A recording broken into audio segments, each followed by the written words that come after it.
Halloween is a time for the little kids to go out in costumes and beg for candy. At least until it gets dark. Trick or Treat, Sweetheart, by Erma Bombeck. Read by Karl. Halloween was my 16th favorite holiday.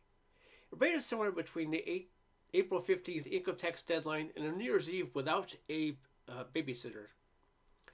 My husband and I readied for Beggar's Night a full week before. We stored the water furniture, brought the garden hose indoors, hid the clothesline and clothes posts, and dragged the jungle gym set into the garage for safekeeping. When we lived in the city, Halloween had been a night for little people to dress up as witches and little clowns, knock timidly at your door, and wait to be identified before you dropped your ginger snaps into their little bags. In the suburbs, Halloween wasn't a holiday. It was a full-scale invasion.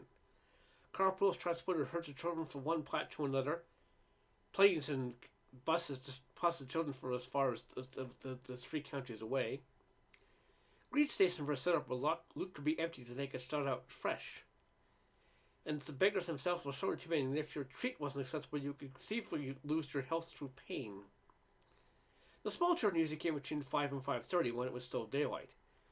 After that, the beggars got bigger, the costumes less colorful, and the demands more aggressive. Opening the door, I confronted a lad over 6 feet tall, wearing a mustache and carrying a shopping bag. "My goodness, Lacoon, what's your name?" "Kay?" He shrugged. "Do I know you?" I asked, reaching up to tweak his mustache. The mustache was connected to his face by his own hair. His partner looked at him. "Que es su nombre?" "Manuel," he answered hesitantly. Good grief, this has come all the way across the border for a bag of caramel corn. Next to the door was a 27-year-old or so wearing a dirty t-shirt, a leather band across his forehead, carrying a pillowcase filled with 10-cent candy bars.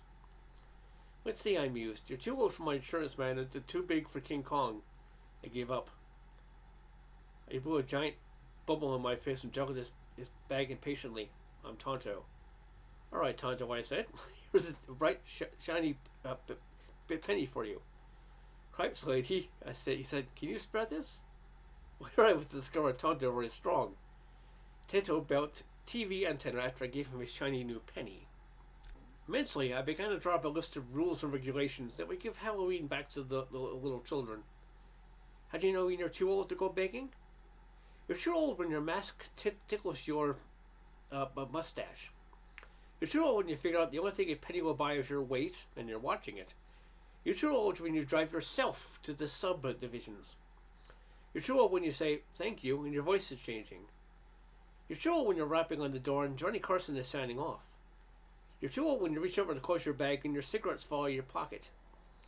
You're too old when you have a sign in your bag that reads personal checks accepted.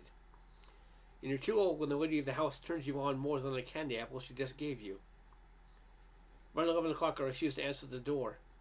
"Why?" asked my husband. "Because we had run out of treats, and when I told the last guy all I had to give was a bruised orange, he moistened his lips and said, 'That's what you think, baby.'" Seconds later, my husband returned for the door. "Quick, give me some treats." "I told you I don't have anything left. The fridge is cleaned out. Some of the snacks." "What would you think it would do if I offered them a raw potato?" He peeked through the curtain and viewed 2 motorcycle freaks wearing sleeveless leather vests with no shirt and a helmet with a horn coming on either side. I think they would turn my nose inside out. Crawling to the cousin's bedroom, we felt around the boxes to find our little orange trick-or-treat bags. We got a few handfuls of taffy to appease the motorcycle gang. Later, crouched in the hallway, the children's bags between us, my husband looked at his watch. "It's 11:30, he said. "Do we dare turn off the porch light?"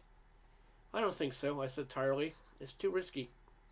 The Minsons turned the lights off early last year, and a group stole the garage. How much longer do you think we can hold out?" "I don't know. How much ammo do we have?" My fingers deftly counted out the bubble gum, the miniature candy bars, an apple with a bite out of it, and a few loose pieces of Halloween corn. With luck, 2 or 3 hours. We both sat up stiffly as the doorbell rang. "I love you," I said simply, without emotion. "I know," he whispered. The end.